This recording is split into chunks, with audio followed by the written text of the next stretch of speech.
Among some of the wilder theories about Oak Island was that it was a UFO base, that little green men, I guess, keep their craft down there and so on.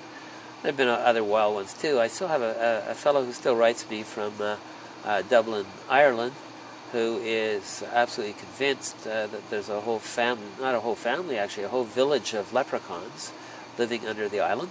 And he sends me drawings of the little homes and their little living rooms and little TV sets and so on, what it looks like underneath the money pit. There are all kinds of bizarre theories that have come up.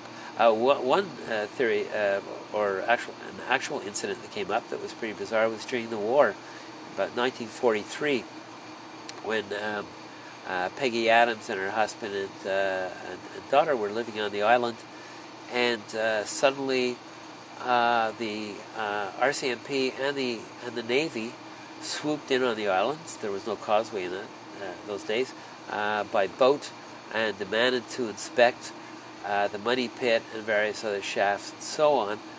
And when they were asked why, they said, well, there have been reports of a U-boat coming here, and people think that this is a U-boat supply base. And apparently this happened, as the story turned out. Somebody was probably staggering out of one of the local pubs here in Chester and saw what looked like a periscope at dusk or at night heading towards the island.